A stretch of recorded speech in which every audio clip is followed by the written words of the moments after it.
तो बेटा हम लोग बात कर रहे थे स्टीरियो आइसोमेरिज्म की, और आज हम लोग स्टीरियो आइसोमेरिज्म से ही एक नया टॉपिक लेते हैं, ऑप्टिकल आइसोमेरिज्म।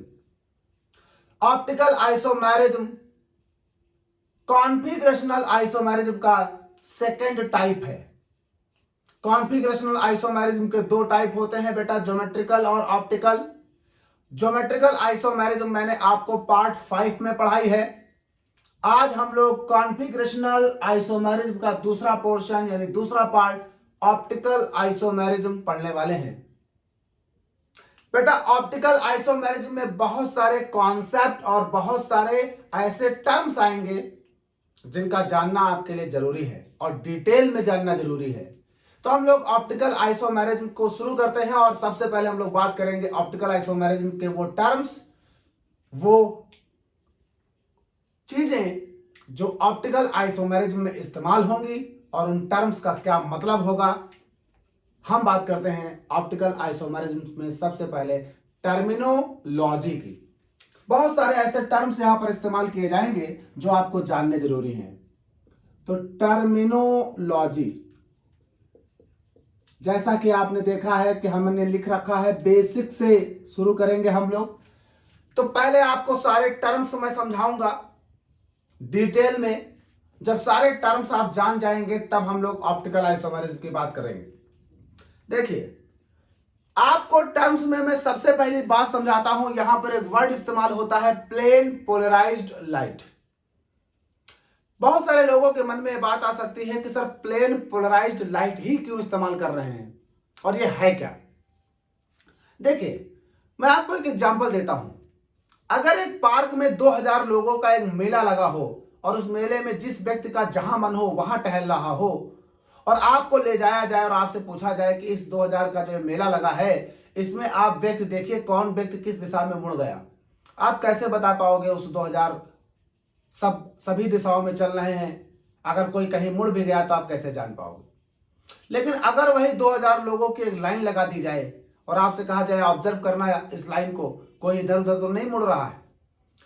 अगर उस 2000 की लाइन से कोई भी मॉलिक्यूल इधर उधर यानी कोई भी व्यक्ति इधर उधर गया, आप तुरंत जान जाओगे कि सर ये इधर उधर जा रहा है, रोटेट कर रहा है।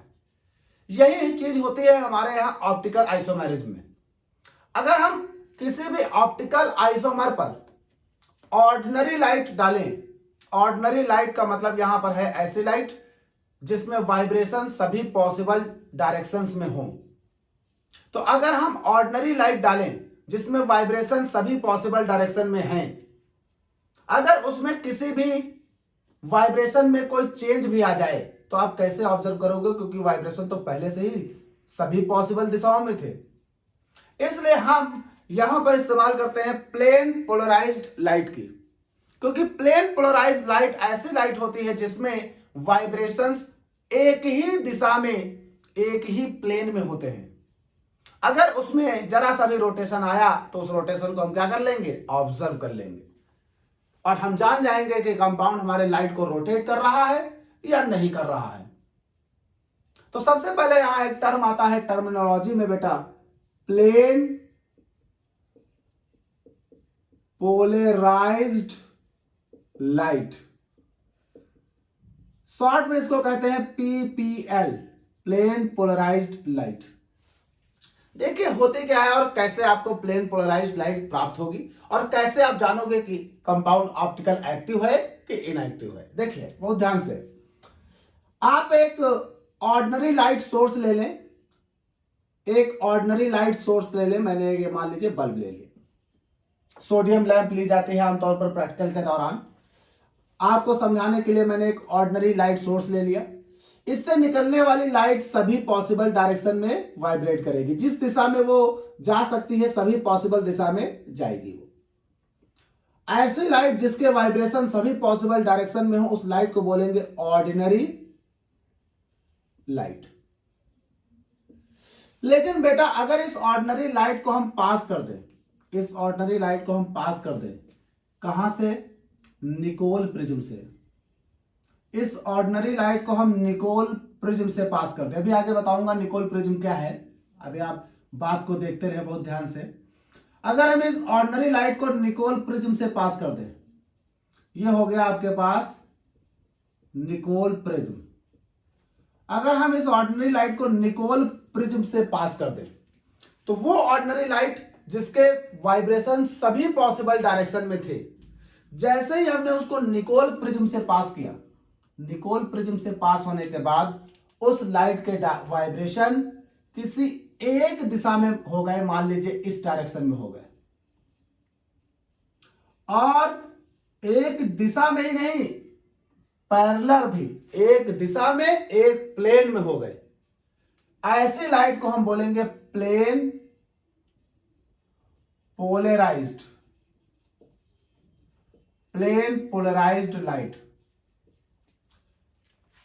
अब आपको अगर पता करना है कि कोई कंपाउंड ऑप्टिकली एक्टिव है या इनएक्टिव है, तो समझिएगा मेरी बात को।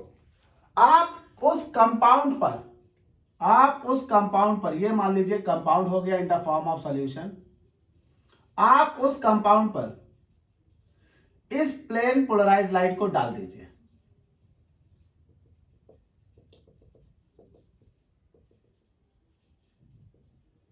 अगर आप कंपाउंड पर इस प्लेन पोलराइज लाइट को डालते हैं तो आपके सामने दो बातें हो सकती हैं। अगर कंपाउंड इस प्लेन पोलराइज लाइट में रोटेशन करेगा तो आपको ऑब्जर्व हो जाएगा, अगर रोटेशन नहीं करेगा तो भी आपको ऑब्जर्व हो जाएगा। हमने जैसे ही प्लेन पोलराइज लाइट को इस कंपाउंड पर डाला, फोकस किया, हमने देखा यहां पर इसमें कोई रोटेशन ऑब्जर्व नहीं हो रहा। जब कोई रोटेशन ऑब्जर्व नहीं हो रहा, इसका मतलब ये कंपाउंड कैसा होगा?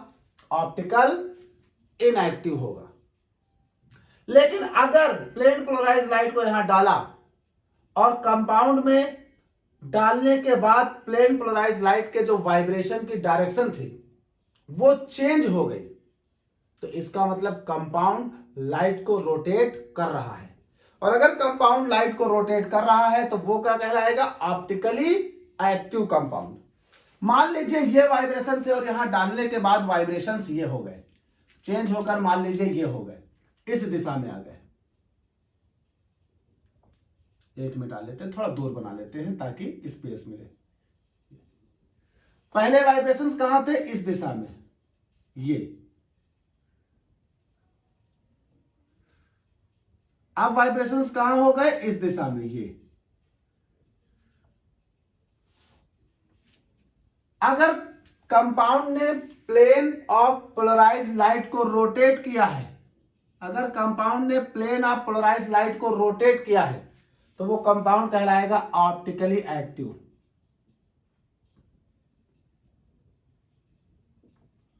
Optically active compound. यहां हमने देखा प्लेन ऑफ पोलराइज लाइट को जब इससे पास किया तो यहां देखिए रोटेशन हो रहा है। इसका मतलब ये प्लेन ऑफ पोलराइज लाइट जब इससे पास हुई तो कंपाउंड ने लाइट को रोटेट किया, इसका मतलब कंपाउंड ऑप्टिकली एक्टिव है। अगर कंपाउंड लाइट को रोटेट नहीं करता तो इसका मतलब कंपाउंड ऑप्टिकली इनएक्टिव है।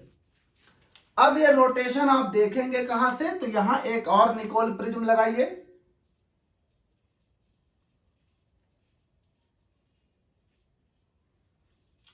और यहां होगा वीवर, यहां से वीवर देख रहा होगा।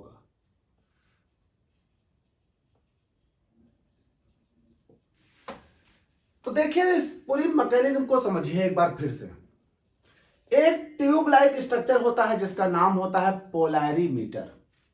सुनिएगा, एक ट्यूब लाइक स्ट्रक्चर होता है, ऑपरेटस होता है जिसका नाम होता है पोलैरीमीटर। उस पोलैरीमीटर के एक एंड पर हम रखते हैं ऑर्डिनरी लाइट और दूसरे एंड पर होता है वीवर। इस ऑर्डिनरी लाइट सोर्स से जो लाइट निकलती है उसे हम फोकस करते हैं निकोल प्रिज्म पर। निकोल प्रिज्म से जब वो लाइट पास होकर निकलती है तो वो बन जाती है पीपीएल, प्लेन पोलराइज लाइट।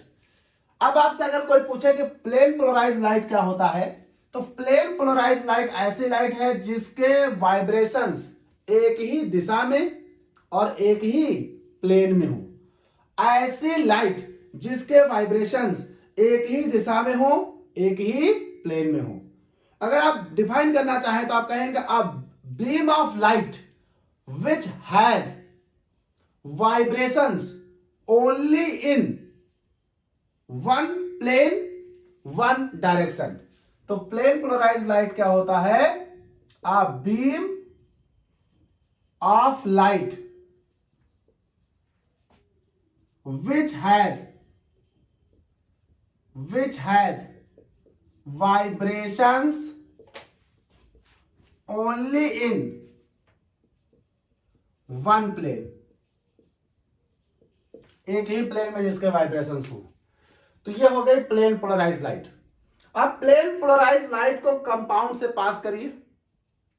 अगर कंपाउंड ऑप्टिकली एक्टिव है तो उस प्लेन पोलराइज लाइट के वाइब्रेशंस को किसी ना किसी एंगल पर मोड़ देगा, रोटेट कर देगा। अगर रोटेट कर दे तो इसका मतलब कंपाउंड ऑप्टिकली एक्टिव है। और ये कितना रोटेट हुआ? इस निकोल प्रिज्म से पास होकर जब लाइट यहां व्यूअर की आंख पर पड़ेगी तो उसे ऑब्जर्व होगा। ये तो हो गई पीपीएल। अब यहां पर 2-3 टर्म और आपको मिल गए। जैसे दूसरा एक टर्म यहां आपको मिला है एंगल ऑफ रोटेशन, बड़ा इंपॉर्टेंट टर्म है angle of rotation. Angle of rotation को ग्रीक लेटर अल्फा से रिप्रेजेंट करते हैं। और एंगल ऑफ रोटेशन क्या है? जरा यहां देखिए, ये जो रोटेशन है ये इसे कहते हैं एंगल ऑफ रोटेशन। पहले लाइट का वाइब्रेशन इस दिशा में था, जब इसने आपने ऑर्डिनरी लाइट से पास किया तो ये वाइब्रेशन इस दिशा में हो गया। ये जो एंगल बन रहा है ये यहां छोटा था तो बड़ा करके यहां बना ये एंगल, ये कहला रहा है अल्फा, ये कहला रहा है अल्फा। और इस अल्फा को हम कह रहे हैं एंगल ऑफ रोटेशन। अब किसी भी कंपाउंड के लिए एंगल ऑफ रोटेशन जितना बड़ा होगा कंपाउंड उतना ही ज्यादा ऑप्टिकली एक्टिव है, और एंगल ऑफ रोटेशन जितना कम होगा कंपाउंड उतना ही लो ऑप्टिकली एक्टिव है। अगर एंगल ऑफ रोटेशन 0 हो जाए मतलब लाइट रोटेट हुई नहीं तो कंपाउंड कैसा हो गया? ऑप्टिकली इनएक्टिव हो गया। तो जब हम किसी भी प्लेन ऑफ पोलराइज्ड लाइट को ऑप्टिकली एक्टिव कंपाउंड पर डालते हैं तो यहां पर लाइट रोटेट कर जाती है। जितना रोटेट कर जाती है उसको बोलते हैं अल्फा और कहते हैं एंगल ऑफ रोटेशन।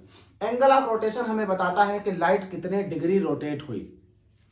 अगर एंगल ऑफ रोटेशन की वैल्यू 0 है तो इसका मतलब लाइट रोटेट नहीं हुई, और लाइट रोटेट नहीं हुई तो इसका मतलब कंपाउंड ऑप्टिकली इनएक्टिव है। अगर एंगल ऑफ रोटेशन की कोई ना कोई वैल्यू है तो इसका मतलब कंपाउंड एक्टिव है। अच्छा, एंगल ऑफ रोटेशन की वैल्यू पॉजिटिव भी हो सकती है, नेगेटिव भी हो सकती है। डिपेंड करता है लाइट क्लॉकवाइज घूमी या एंटी क्लॉकवाइज घूमी। आगे चलकर भी बात करेंगे इसकी। तो आप देख रहे हैं कि एंगल ऑफ रोटेशन जो है वो आपको सीधे सीधे पता चल सकता है। और एंगल ऑफ रोटेशन कई सारी बातों पर निर्भर भी करता है। तो जरा डिफाइन कर लेते हैं एंगल ऑफ रोटेशन होता क्या है। तो आप क्या बोलोगे कि भैया किसी भी कंपाउंड से जब प्लेन ऑफ पोलराइज्ड लाइट को पास किया जाए तो वो कंपाउंड उस प्लेन ऑफ पोलराइज्ड लाइट को जितने डिग्री पर घुमा दे वो डिग्री, वो एंगल ही क्या कहला रहा है? Angle of rotation. तो आप क्या बोलोगे एंगल ऑफ रोटेशन के बारे में? द एंगल, या आप कह लीजिए degrees,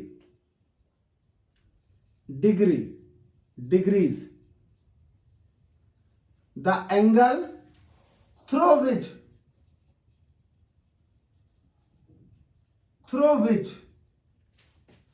the plane of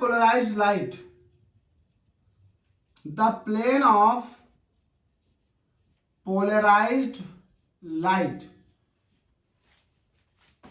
gets rotated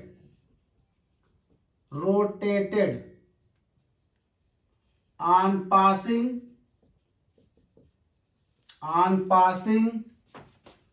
through the optically active substance. ये सॉल्यूशन के फॉर्म में होगा। किसी भी ऑप्टिकली एक्टिव सब्सटेंस से जब प्लेन ऑफ पोलराइज्ड लाइट को पास किया जाता है तो प्लेन ऑफ पोलराइज्ड लाइट जितने डिग्री पर या जिस एंगल पर रोटेट हो जाती है उस एंगल को ही हम कहते हैं एंगल ऑफ रोटेशन। रिप्रेजेंट करते हैं अल्फा से। एंगल ऑफ रोटेशन कई बातों पर निर्भर करता है। पहला, यह निर्भर करता है कि इसमें कौन सा कंपाउंड लिया है। भाई कोई कंपाउंड लाइट को ज्यादा रोटेट करेगा, कोई कंपाउंड लाइट को कम रोटेट करेगा। यानी पहली बात डिपेंड करता है नेचर ऑफ सब्सटेंस पर। दूसरा, चूंकि आप सॉल्यूशन के फॉर्म में बना रहे हो तो सॉल्यूशन बनाने के लिए सब्सटेंस को आपको किसी ना किसी सॉल्वेंट में डिसॉल्व करना होगा। वो सॉल्वेंट भी प्रभाव डालता है एंगल ऑफ रोटेशन पर। तो दूसरी बात निर्भर करता है नेचर ऑफ सॉल्वेंट पर। तीसरी बात, आपको एक बात समझनी होगी, जब आप किसी टॉर्च को ऐसे जला दोगे तो टॉर्च की रोशनी कुछ दूर तक तो जाती है, लेकिन क्या हमेशा चलती ही जाएगी। टॉर्च जलाकर क्या 2 किलोमीटर दूर जाओगे उसकी रोशनी दिखाई पड़ेगी? नहीं। मीडियम जो होता है उसको एब्जॉर्ब करता है, उसको रिफ्लेक्ट करता है, ट्रांसमिट करता है। तो जो ये मीडियम है, इसमें जब प्लेन पोलराइज लाइट को डालोगे तो भी ये कैरेक्टर उसमें दिखाई पड़ेंगे।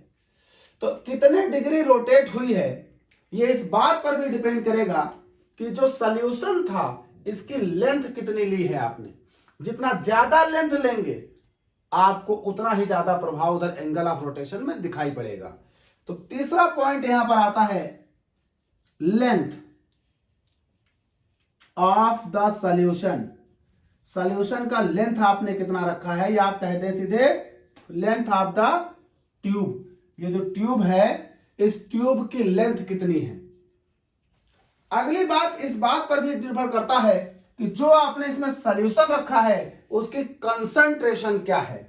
यानी चौथी बात निर्भर करता है कंसंट्रेशन ऑफ द सॉल्यूशन। आपको मालूम है अगर मीडियम कंसंट्रेटेड होगा तो लाइट से कई सारे पार्टिकल ज्यादा टकराएंगे तो ज्यादा एंगल ऑफ रोटेशन ऑब्जॉर्ब होगा। Concentration of the solution. और अगला पार्ट है temperature of the solution. Temperature of the solution. तो बेटा ध्यान रखिएगा, टर्म्स बड़े इंपॉर्टेंट हैं। टर्म्स समझ जाएंगे ऑप्टिकल आइसोमेरिज्म बच्चों का खेल हो जाएगा। अगर टर्म्स नहीं आते होंगे तो ऑप्टिकल आइसोमेरिज्म गले की हड्डी बन जाएगी, उतरेगी नहीं। देखिए हम लोग बात कर रहे थे स्टीरियो आइसोमेरिज्म का पोर्शन कॉन्फिगरेशनल आइसोमेरिज्म, और कॉन्फिगरेशनल आइसोमेरिज्म में दो पोर्शन थे, ज्योमेट्रिकल और ऑप्टिकल। ज्योमेट्रिकल पार्ट 5 में पढ़ा दिया। हम लोग बात कर रहे हैं आज ऑप्टिकल आइसोमेरिज्म की। ऑप्टिकल आइसोमेरिज्म में बहुत सारे टर्म्स, बहुत सारे कॉन्सेप्ट हैं, पहले हम उन्हें डील कर रहे हैं। हमने हेडिंग डाल ली है टर्मिनोलॉजी, और पहला कॉन्सेप्ट हमने यहां पहला टर्म डाला है प्लेन पोलराइज्ड लाइट। क्या होता है? एक ऐसी बीम ऑफ लाइट जिसमें सभी वाइब्रेशन एक ही प्लेन में हो उसे हम कहेंगे प्लेन पोलराइज्ड लाइट। और हमेशा किसी भी कंपाउंड पर उसकी ऑप्टिकल एक्टिविटी को पता करने के लिए कि वो ऑप्टिकली एक्टिव है या इनएक्टिव है, हम उस कंपाउंड पर प्लेन पोलराइज्ड लाइट को ही डालते हैं, क्योंकि ऑर्डिनरी लाइट डालने पर उसमें आए हुए रोटेशन ऑब्जर्व नहीं होते। अगर हम प्लेन पोलराइज्ड लाइट डालेंगे जिसमें सारे वाइब्रेशन एक ही दिशा में हैं, अगर उसमें जरा सा भी वाइब्रेशन रोटेट हुआ तो ऑब्जर्व हो जाएगा। चलिए कैसे करते हैं। ऑर्डिनरी लाइट से निकली हुई लाइट को निकोल प्रिज्म से पास करते हैं। निकोल प्रिज्म से पास होते ही वो कन्वर्ट हो जाती है प्लेन पोलराइज्ड लाइट में। प्लेन पोलराइज्ड लाइट को सब्सटेंस पर डालते हैं। अगर सब्सटेंस प्लेन पोलराइज्ड लाइट को रोटेट ना करे तो इसका मतलब वो ऑप्टिकली इनएक्टिव है। अगर सब्सटेंस प्लेन पोलराइज्ड लाइट को रोटेट करे तो इसका मतलब वो ऑप्टिकली एक्टिव है। ये पूरा एक्सपेरिमेंट किया जाता है एक ऑपरेटस में जिसका नाम होता है पोलैरीमीटर। और जो यहां पर एंगल बन रहा है, जिस एंगल पर लाइट को रोटेट किया गया है, उस एंगल को ये देखिए यहां पर, उस एंगल को नाम देते हैं अल्फा। ग्रीक वर्ड है अल्फा, इसको नाम देते हैं एंगल ऑफ रोटेशन। कैसे डिफाइन करेंगे? तो सीधी सीधी बात है, जब प्लेन पोलराइज्ड लाइट को ऑप्टिकली एक्टिव सब्सटेंस पर डाला तो ऑप्टिकली एक्टिव सब्सटेंस जितने डिग्री, जितने एंगल पर उसे घुमा दे वो एंगल ही कहला रहा है angle of rotation. The angle या degree through which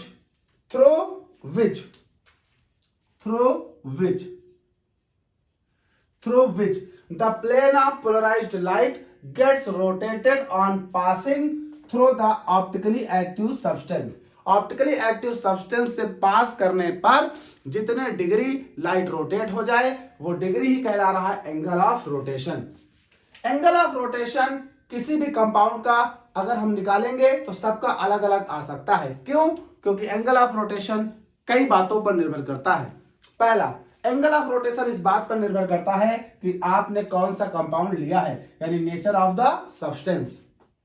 angle of rotation इस बात पर भी निर्भर करता है कि आपने कौन सा सॉल्वेंट लिया है सॉल्यूशन बनाने के लिए। एंगल ऑफ रोटेशन इस बात पर भी निर्भर करता है कि आपने जो ये ट्यूब लगाई है यहाँ पर, ये लेंथ क्या है इसकी, कितनी लेंथ यानी कितनी दूरी तक सॉल्यूशन है। एंगल ऑफ रोटेशन इस बात पर निर्भर करता है कि जो सॉल्यूशन लिया है उसकी कंसंट्रेशन क्या है। एंगल ऑफ रोटेशन इस बात पर भी निर्भर करता है कि इस मीडियम का टेम्परेचर क्या है।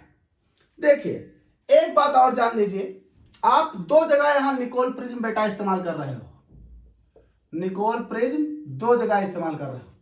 पहला वाला निकोल प्रिज्म कहलाता है पोलराइजर, पोलराइजर, और दूसरा वाला निकोल प्रिज्म कहलाता है एनालाइजर, पोलराइजर, एनालाइजर। ये निकोल प्रिज्म बने काहे के होते हैं ये जान लीजिए। ये निकोल प्रिज्म कैल्साइट के बने होते हैं, कैल्साइट के बने होते हैं, और कैल्साइट एक तरह का क्रिस्टलाइन CaCO3 कैल्शियम कार्बोनेट है। एक तरह का क्रिस्टलाइन कैल्शियम कार्बोनेट को हम बोलते हैं कैल्साइट। कैल्साइट के बने होते हैं निकोल प्रिज्म। दो प्रिज्म को आपस में जोड़कर बना दिया जाता है निकोल प्रिज्म। क्रिस्टलाइन CaCO3 जिसको हम कैल्साइट कहते हैं, उस कैल्साइट के प्रिज्म बनाकर आपस में जोड़कर एक निकोल प्रिज्म बना दिया जाता है जो लाइट को प्लेन पोलराइज लाइट में कन्वर्ट करता है। आगे हम लोग बात करते हैं एक और बहुत बड़े टर्म की, जिसको हम बोलेंगे स्पेसिफिक रोटेशन। जब भी आप ऑप्टिकल आइसोमेरिज्म पढ़ते होंगे स्पेसिफिक रोटेशन आता होगा। भैया फला का स्पेसिफिक रोटेशन इतने डिग्री है, फला का स्पेसिफिक रोटेशन इतने डिग्री है। अब यहां पर एक वर्ड आता है angle of rotation. Angle of rotation कैसे स्पेसिफिक रोटेशन में हम बदल रहे हैं, तो हम लोग बात करते हैं स्पेसिफिक रोटेशन की। व्हाइट बोर्ड को रफ करते हैं और बात करते हैं स्पेसिफिक रोटेशन की। तो बात करते हैं हम लोग स्पेसिफिक रोटेशन की। हमने अभी आपको बताया angle of rotation. Angle of rotation का मतलब जब प्लेन पोलराइज लाइट को आप किसी भी ऑप्टिकली एक्टिव कंपाउंड से पास करोगे तो ऑप्टिकली एक्टिव कंपाउंड उस प्लेन ऑफ पोलराइज लाइट को किसी न किसी एंगल या किसी न किसी डिग्री पर रोटेट कर देगा। जितने एंगल या जितने डिग्री पर वो उसे रोटेट कर दे, उस एंगल या उस डिग्री को ही हम कह रहे थे एंगल ऑफ रोटेशन। लेकिन आपने एक बात गौर की कि एंगल ऑफ रोटेशन कई चीजों पर निर्भर कर रहा है, जैसे टेम्परेचर पर निर्भर कर रहा है। यानी अगर एक ही कंपाउंड हो और टेम्परेचर वेरी कर जाए तो एंगल ऑफ रोटेशन बदल जाएगा। आपने देखा कंसंट्रेशन पर निर्भर कर रहा है, यानी एक ही कंपाउंड हो अगर अलग अलग कंसंट्रेशन कर दिया जाए तो एंगल ऑफ रोटेशन बदल जाएगा। आपने देखा कि कई सारे फैक्टर्स पर एंगल ऑफ रोटेशन निर्भर कर रहा था। हम लोगों ने उन सभी फैक्टर्स को कांस्टेंट किया है और उस कांस्टेंट टर्म को लेकर हम निकाल रहे हैं एक नया टर्म जिसको हम कह रहे हैं स्पेसिफिक रोटेशन। बेटा लिख रहे थे, पीछे ज्यादा टाइम लग रहा था इसलिए ऑलरेडी लिख लिया है। Specific rotation. स्पेसिफिक रोटेशन क्या होता है बेटा? Specific rotation angle of rotation का ही मॉडिफाइड फॉर्म है, जिसमें हम करते क्या है कि किसी भी कंपाउंड जिसका एंगल ऑफ रोटेशन निकालना है उस कंपाउंड का कंसंट्रेशन फिक्स कर देते हैं, और कंसंट्रेशन कर देते हैं 1 ग्राम पर ml, और जिस ट्यूब में हम रख रहे हैं उस ट्यूब की लेंथ फिक्स कर देते हैं 1 डेसीमीटर, टेम्परेचर फिक्स कर देते हैं, और वेवलेंथ यानी लाइट जो डाल रहे हैं उसकी वेवलेंथ भी फिक्स कर देते हैं। तो कहा गया एंगल ऑफ रोटेशन बहुत सारी चीजों पर निर्भर करता था, इसलिए अगर वो फैक्टर्स बदल रहे थे तो एंगल ऑफ रोटेशन किसी एक कंपाउंड के लिए ही बदल जा रहा था। तो हमने उस एंगल ऑफ रोटेशन को कांस्टेंट करने के लिए क्या किया, कुछ चीजों को कांस्टेंट कर दिया। तो देखें, कहा गया it is defined as the degrees of rotation observed when plane polarized light is passed through a tube. The degrees of rotation observed when plane polarized light is passed through a tube having the length 1 decimeter. यानी जिस tube, जिस solution से आप light को पास कर रहे हो, उस सोल्यूशन की लेंथ, उस ट्यूब की लेंथ 1 डेसीमीटर होनी चाहिए। दूसरा, and the concentration of solution is 1 ग्राम पर ml। जो सॉल्यूशन आपने उस ट्यूब में भरा है उसका कंसंट्रेशन 1 ग्राम पर ml होना चाहिए। और at specific wavelength and temperature, यानी जब भी आप निकालोगे तो आपकी एक स्पेसिफिक वेवलेंथ और टेम्परेचर होना चाहिए। यानी वेवलेंथ, टेम्परेचर, कंसंट्रेशन और लेंथ को फिक्स कर दिया तो एंगल ऑफ रोटेशन ही क्या कहलाने लगा? Specific rotation. इसको रिप्रेजेंट करते हैं, डिनोट करते हैं अल्फा टी डी से। T stand for temperature, D stand for wavelength. आप सोचोगे सब कहीं तो वेवलेंथ लैम्डा लिखा जाता है, यहां डी क्यों? बेटा आमतौर पर पोलैरिमीटर में जो लाइट डालते हैं वो सोडियम लैंप से डालते हैं जो कि डी लाइन की लाइट होती है, इसीलिए हम डी लिखते हैं वेवलेंथ के लिए।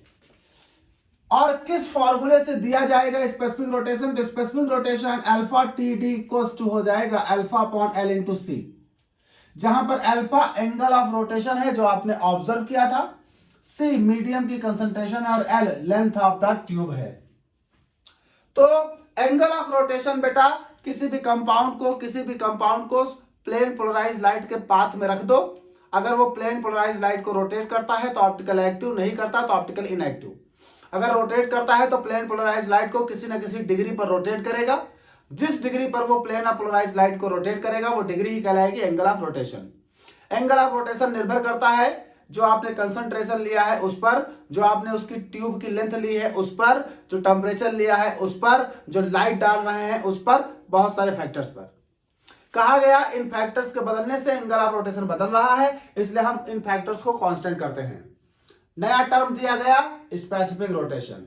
कहा गया स्पेसिफिक रोटेशन क्या होता है? The degree of rotation observed when the plane of polarised light is fall on the optically active substance having the length 1 decimeter and the concentration 1 gram per ml at specific wavelength and specific temperature. It is denoted by the alpha TD, where D is the stand for the wavelength and T is stand for the temperature. The formula is the alpha TD equals to alpha upon L into C, जहां alpha angle of rotation है, C concentration of the solution और L length है। बेटा जो लोग entrance exam की तैयारी कर रहे हैं उनके में हिस्ट्री से भी कुछ क्वेश्चन आते हैं ऑप्टिकल एक्टिविटी के। हिस्ट्री से जब क्वेश्चन आते हैं तो जरा थोड़ा historical background of optical activity देख लेते हैं और फिर आगे हम लोग तुरंत ऑप्टिकल एक्टिविटी की बात करेंगे।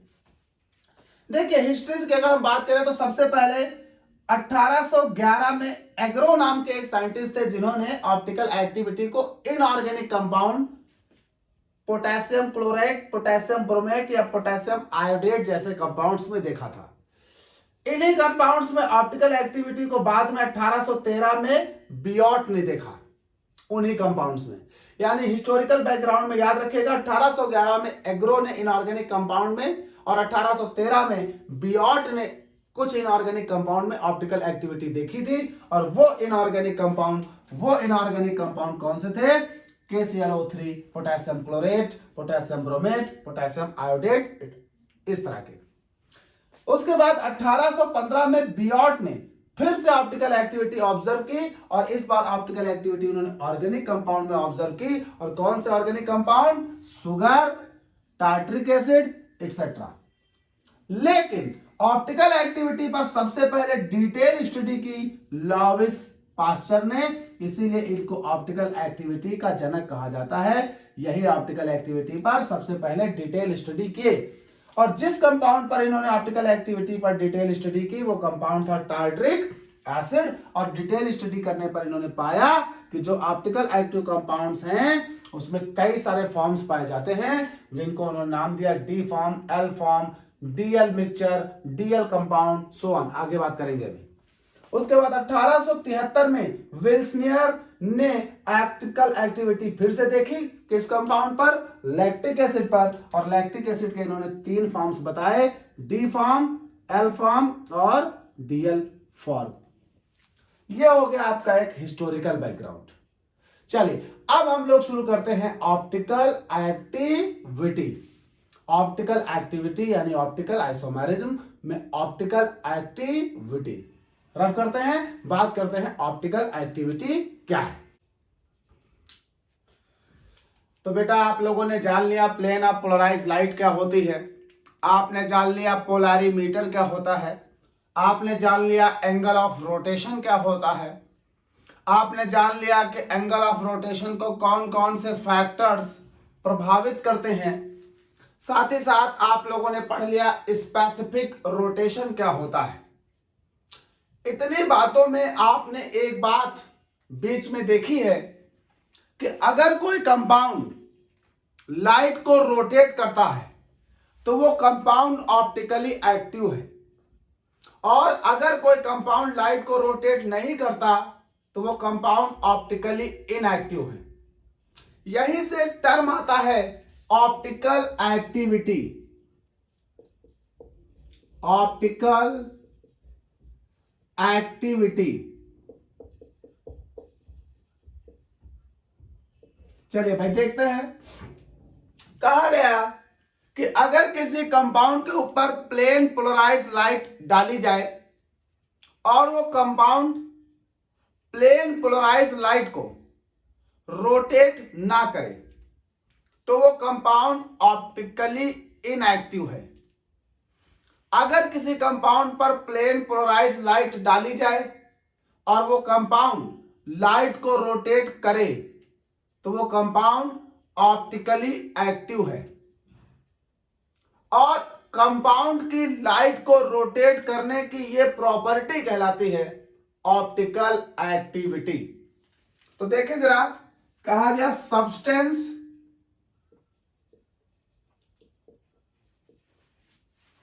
substances which can rotate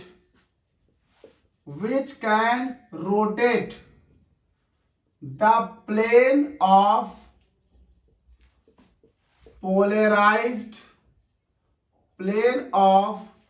polarized light. Substance which can rotate the plane of polarized light are called optically active substances. Optically active substances, और इन सब्सटेंसेस की वो प्रॉपर्टी जिसके कारण लाइट को रोटेट किया जा रहा है वो प्रॉपर्टी कहलाएगा optical activity.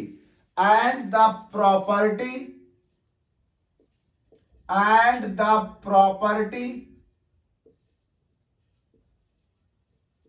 of such substances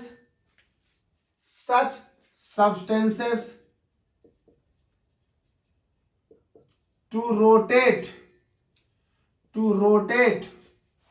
the plane of polarized light are called optical activity. Substance जो कि प्लेन पोलराइज्ड लाइट को रोटेट करते हैं वो सब्सटेंस ऑप्टिकल एक्टिव सब्सटेंस कहलाते हैं। ऐसे सब्सटेंस जो प्लेन पोलराइज्ड लाइट को रोटेट नहीं करते वो ऑप्टिकल इनएक्टिव कहलाते हैं। जो लाइट को रोटेट करते हैं उनकी लाइट को रोटेट करने की इस प्रॉपर्टी को कहते हैं ऑप्टिकल एक्टिविटी। बेटा लाइट को रोटेट करने के आधार पर सब्सटेंस दो तरह के होते हैं। जैसे मान लीजिए कोई सब्सटेंस है कोई सब्सटेंस है, इस सब्सटेंस पर आपने लाइट डाली और इसने लाइट को, मान लीजिए ये लाइट डाली, इसने लाइट को क्लॉकवाइज घुमा दिया, ऐसे क्लॉकवाइज घुमा दिया घड़ी के चलने की दिशा में, या तो ये सब्सटेंस इस लाइट को एंटी क्लॉकवाइज घुमा देगा ऐसे, या तो सब्सटेंस लाइट को क्लॉकवाइज डायरेक्शन में घुमाएगा, या तो सब्सटेंस लाइट को एंटी क्लॉकवाइज डायरेक्शन में घुमाएगा। जो सब्सटेंस लाइट को क्लॉकवाइज डायरेक्शन में घुमाते हैं वो कहलाते हैं डेक्स्ट्रो रोटेटरी, और जो सब्सटेंस लाइट को एंटी क्लॉकवाइज घुमाते हैं वो कहलाते हैं लियो रोटेटरी। तो देख लेते हैं, कहा गया substances which can rotate the plane of polarized light towards clockwise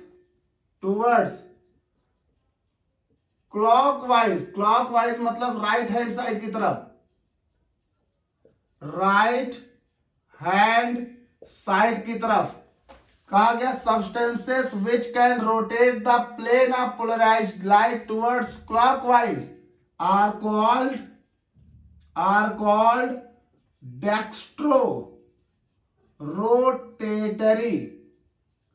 dextrorotatory, और इन्हें रिप्रेजेंट किया जाता है डी फॉर्म से, नहीं लिखना चाहते तो प्लस फॉर्म से, डेक्स्ट्रोरोटेटरी और प्लस फॉर्म।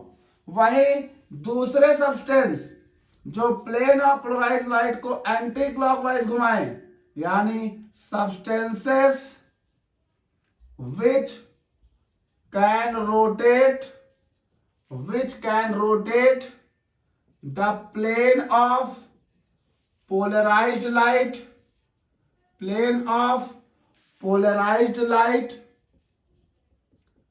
towards anti-clockwise मतलब लेफ्ट हैंड साइड की तरफ, घुमाएं, उन्हें हम कहेंगे आर कॉल्ड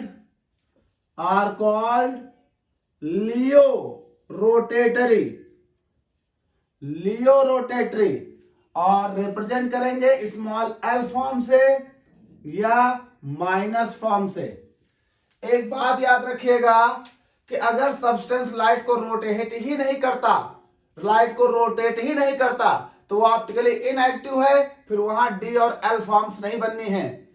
अगर सब्सटेंस लाइट को रोटेट करता है तो ही ऑप्टिकल एक्टिव है, और अगर ऑप्टिकल एक्टिव है तो उसके ऑप्टिकल आइसोमर बनेंगे, और ऑप्टिकल आइसोमर बनेंगे तो एक आइसोमर ऐसा होगा जो क्लॉकवाइज घुमा रहा होगा जिसको हम डी फॉर्म बोलेंगे, एक आइसोमर ऐसा होगा जो एंटी क्लॉकवाइज लाइट को घुमा रहा होगा जिसको हम एल बोलेंगे।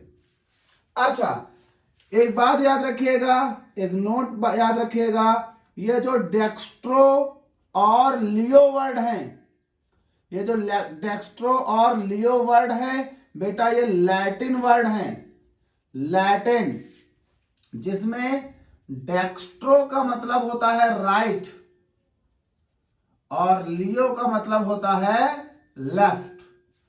तो डेक्स्ट्रो और लियो लैटिन वर्ड है जिसमें डेक्स्ट्रो का मतलब है राइट और लियो का मतलब है लेफ्ट। यानी अगर कोई कंपाउंड लाइट को राइट हैंड साइड की तरफ यानी क्लॉकवाइज घुमा रहा है तो डेक्स्ट्रोरोटेटरी, और अगर कोई कंपाउंड लाइट को एंटी क्लॉकवाइज घुमा रहा है तो लियो रोटेटरी कहलाएगा।